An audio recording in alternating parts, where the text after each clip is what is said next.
Welcome back to the Model 3 Man channel, and this is a very different location from my normal broadcast sitting at the desk. I'm here in Grants Pass, Southern Oregon, and we're on the Great USA Road Trip, Take 2. I say Take 2? Well, see, the first Great USA Road Trip was last year in August, and it ended badly. Ended on the Oregon coastline where we got hit from behind, and that brought the trip to a sudden death ending. While we're fine, the trip wasn't. So we're doing the same thing again now. It's August 2019, and we're on our way down south, all the way to San Diego. At the moment, we're with family in Grants Pass, and it's great to be with Andres and Elizabeth. The purpose of the trip is to enjoy driving Red Dragon on a long distance trip where I have to do a lot of supercharging and where we go from one town to the next each day. And see how that goes, and share with you some insights into what it's like to travel over long distances using a Tesla, implications for supercharging and for all-day driving, and I hope to be able to share things that will help you guys as you go out and perhaps do the same.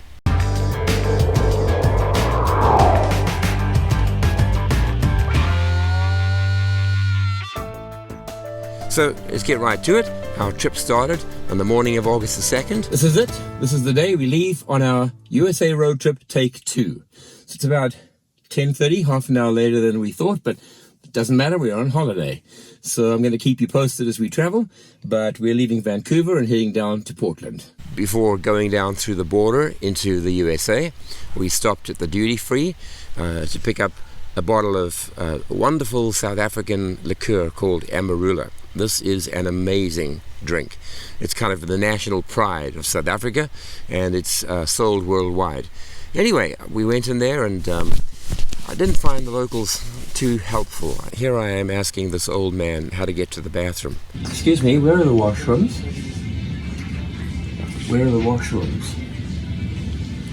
Back on the road and traveling through the border, one of the sights on the road that really got me excited was to see this big vehicle delivery truck with 3 brand new Model 3s going to new owners. Our first charging location was at the Superchargers in Centralia. One of the things that, of course, Tesla is known for is the very rapid rate of charging. You always have to make sure that you try to go to an unpaired supercharger. In other words, if there's 2A and 2B, try and make sure you're the 2A and nobody's in 2B to get the full rate of charge. The other thing about Tesla charging is that it charges very rapidly in the beginning, and you can see that here, and then drops off to protect the battery, to distribute the power evenly among the cells, and it's a natural phenomenon for the rate to slow down, which leads to a practice of running the car's battery quite low and then charging very fast to get to 70, 75%, perhaps even 80, and then stopping at that point. There is no real gain in trying to charge all the way up and taking an inordinate amount of time to do that. So we charge until it slows right down, and then we stop. More frequent charges at a higher speed are going to take less time in charging stations overall. So the first night we stopped off at an extended stay America hotel. I'd never been there before, but it turned out to be very nice, although some of the things that were advertised were not exactly what were promised. For example, breakfast. We came down for the included breakfast, expected to find a dining room, dining space, and I couldn't find it. So I asked at the counter, where do we go to have breakfast? And she points across and she says, there. And there was a shelf with oats, muffins. That was not what we expected, but you know what? You're on the road, you make do with what you get. And so before we set off that morning, we went to the T-Guard Superchargers. T-Guard, not too sure. And these are a different type of charger. They're the urban supercharger, and they run at about 75 kilowatts. The good thing about that is that you don't have to worry about pairing up with somebody else on the same circuit. Each of them is a guaranteed and a dedicated 75 kilowatts. So in Centralia, the Supercharger runs at 140 kilowatt, which is a kind of a standard. Once again, we don't charge fully, we charge up until it begins to slow right down, and that happens very quickly, most of the time within 25 minutes up to half an hour, and then you're ready to hit the road again. While we were waiting, we just walked around in the mall, and as you can see here, it was pretty empty. In addition, we walked past the Tesla store. That was great. And I checked my phone again, and at that moment, just before we were about to return to the car, I looked at my subscriber count, and it was on exactly 9,000, which is pretty exciting. I know there's the Casey Neistats of YouTube who have 10 million, but 9,000 is 9,000 more than I had on day one when I started YouTubing. So thank you guys, appreciate the support. And by the way, that's just a good reminder to subscribe if you haven't. Hit the notification so that you know when a new episode goes up. During this trip, I'm going to be uploading episodes every 2, sometimes 3 days. And I'm just going to be covering what it's like to travel over long distances in a large country, charging each day, and trying to find a rhythm to it. Trying to find a way that you're not traveling all day long, but when you do, you're doing so efficiently. So that's exciting. So after leaving the T-Guard station, we headed out west to get to the coastline, and our first stop was the Tillamook Creamery. I have never seen a model of such incredible computerization, firstly, but efficiency. Truckloads of milk are brought in every single day and turned into butter, cheese, and ice cream, and various byproducts. Those are the milk trucks coming from the farms. This is unbelievable. Each of those trucks contains between 6,000 and 8,000 gallons of milk, and 25 of them come each day. And it's a beautiful place, and you can go on a self-tour. We could not believe how many people were there doing exactly what we were at a creamery. It has to be the most efficient operation that I've ever seen. Of course, there were the inevitable free samples, which always incurred long lines of people. And there was a shop, and you could buy all kinds of products, including fudge, which is my weakness.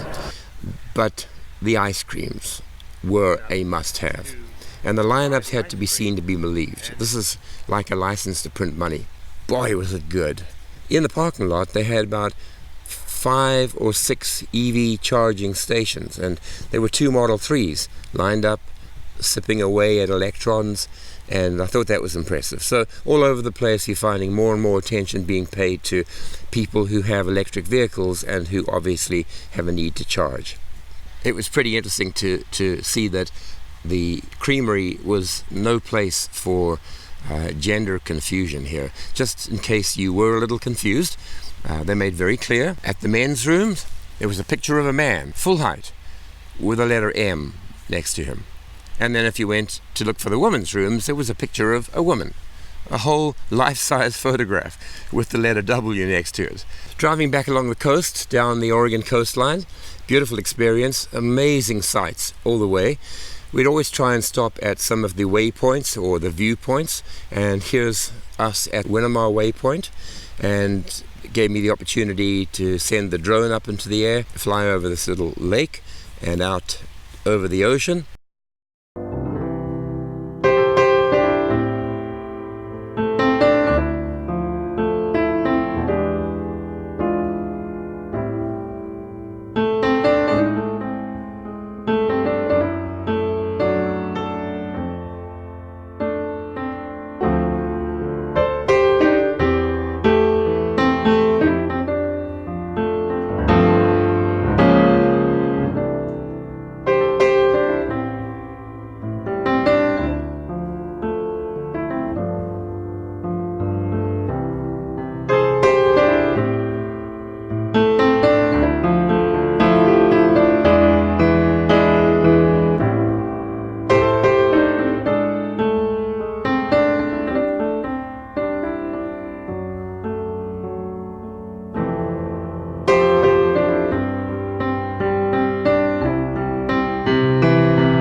And then we arrived at Lincoln City. We stopped again at the Tesla Superchargers. Once again, very high initial rate. One thing that I discovered, and I have to comment on this here, is that I keep a log of the distance traveled and the number of kilowatts used, and I always compare and I rate it. Almost without fail, during the summertime, not necessarily in the winter, of course, but during the summertime, the range that I actually get is the same or sometimes even slightly better than the range that the computer predicted at the start of the journey. In other words, if it says I've got 230 miles, I get that 230 miles and often a little more. And I have to say that most of the time I'm traveling with the air conditioner active. So in my book, that is fantastic because I have 7 years of experience driving a Nissan Leaf and never getting what is predicted. In fact, sometimes getting 20%, 25% less than the gasometer, which is a range predictor. So hats off to Tesla for understating it and ensuring that you actually get the predicted range. And then continuing down the coastal road, just marveling at the views and everything that there was to see. So here are some pictures and some videos, some of the things we saw as we traveled down Coastal Highway 101.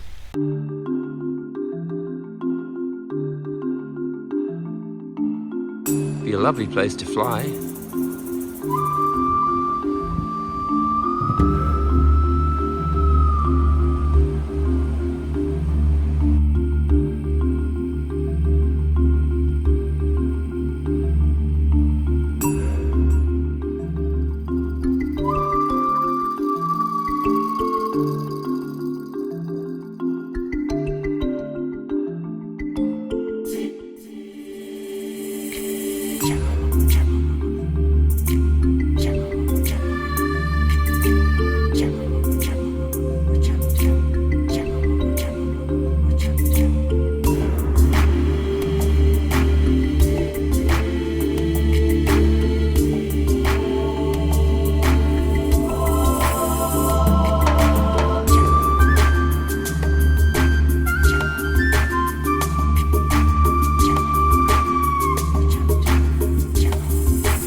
So the end of day 2, we decided to stop at the Worldport Inn, which is a kind of a single level motel.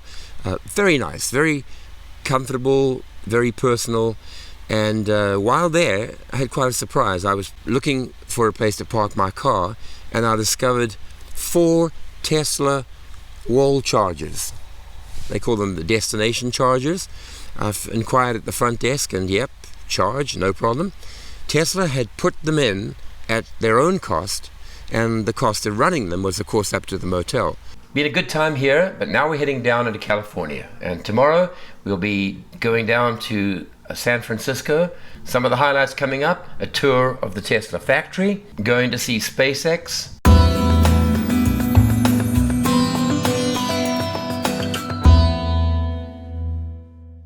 showing her the design studio where the Model Y was launched, and then going on down to friends and family, and all the while using the drone, filming, bringing up things of interest, and mostly relating it back to the Model 3 and just how a Model 3 performs on the road. So thanks for watching this.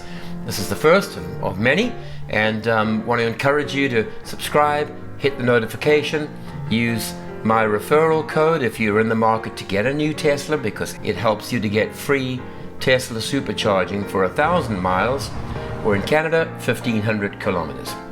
Thanks once again. As I always say, drive safely, watch your back, and I'll see you on the next episode.